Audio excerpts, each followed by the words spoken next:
Hello, it's Elijah. Just did my my video notes for the discussion board. I chose hearing aids. I forgot the name of the author. I'm blanking. I should have wrote it down. But for this week, I read the short story Hearing Aids. I'll be using chapter 12 from Foster's book for a comparison of symbols. Had a suggestion from a classmate saying I should have done symbols for the last one, and I decided this one because I think the hearing aids, an object in the story, was probably a great idea for that. So, the overall conflict in the story is Forrest is a 30-year-old Army veteran dealing with prostate cancer, failing hearing failure.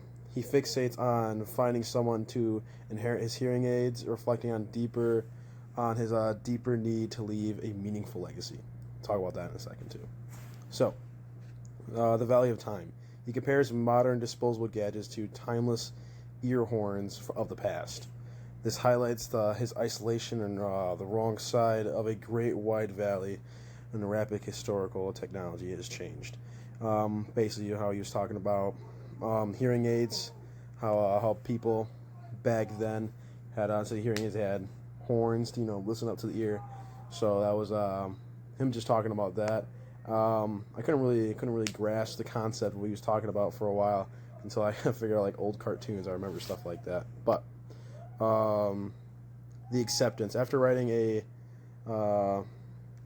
Constantine to leave his devices to his helper's mother, Forrest removes his hearing aids, leaves them and leaves his chair and walks out to meet the train, a final step toward accepting his morality. And then this is what I'm talking about, the symbolism. This next part is relating, because symbol can't mean for one thing, it has to be multiple things. So I wrote 3 things down that the symbol means to him, just in the story in general. So, vulnerability and physical decline. This device serves as a constant daily reminder for Forrest's aging body, his and loss of control, along with his cancer and his symbolism being on the downside of the downswing of life.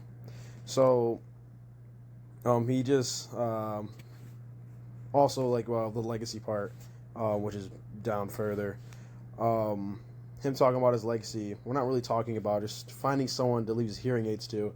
And it got me thinking. I'm like, why is he focused on just has to find like the perfect person? Obviously just ask his helper, and then it just happened to be your mother. So I was wondering why he took so long, and like why isn't it so important to him? And I just realized he goes into detail of the history of people of hard hearing using different things like the horn, and then hearing aids. I just couldn't grasp the concept of why he was so persistent on it, and it didn't like tear him up or anything, but it was very interesting to see him be very not almost like paranoid about who he's going to give this to, but I don't know. It was really interesting to read. The second one, the rapid march of time. Forrest's fears devices will soon become extinct, like a DVD player. They symbolize a fast-moving modern world, even the tools used to cope and aging quickly become obsolete.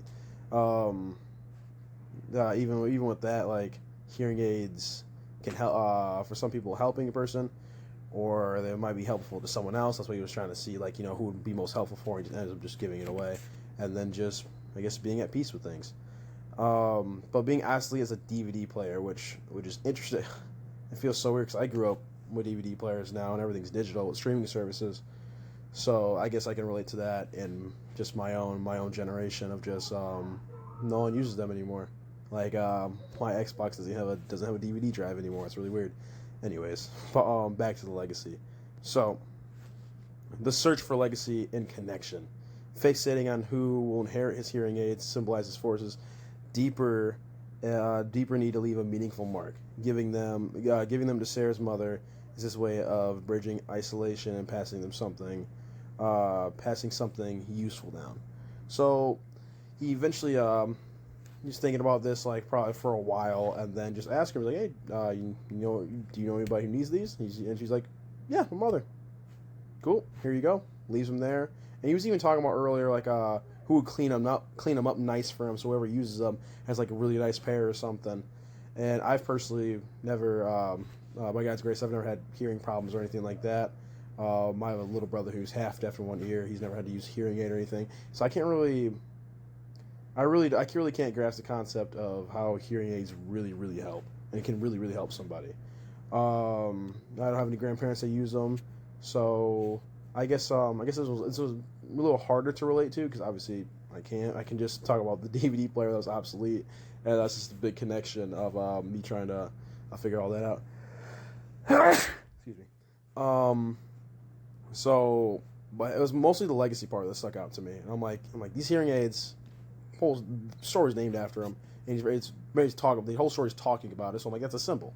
So those are the three things that this shows his vulnerability as his physical decline. He was getting older, can't do everything he used to do, and even his hearing's going down, health is going down, and how he needs help with things, and that includes the hearing aid.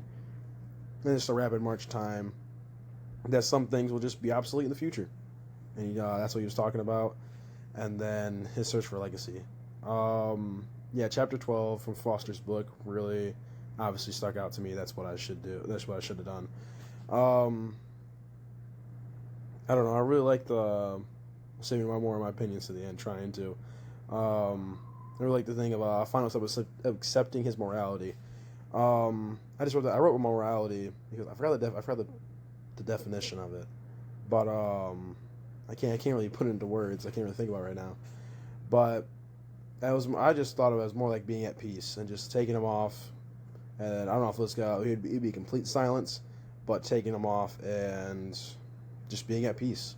Like he's no longer he's stressing over it. I felt like he was stressing over it for most of the story about who he was going to give him to. This one was I think it was a shorter story than the last one I read last week, but yeah, the ending of this one stuck out a lot more to be than Winter by Ming La. So I think I would say I like the symbolism of this one a lot more than the last one. The last one I was more connected to, but I think I like the overall story of this one better. But yeah, I used chapter 12 to relate to it. And overall it was a good story. I'm excited for next week.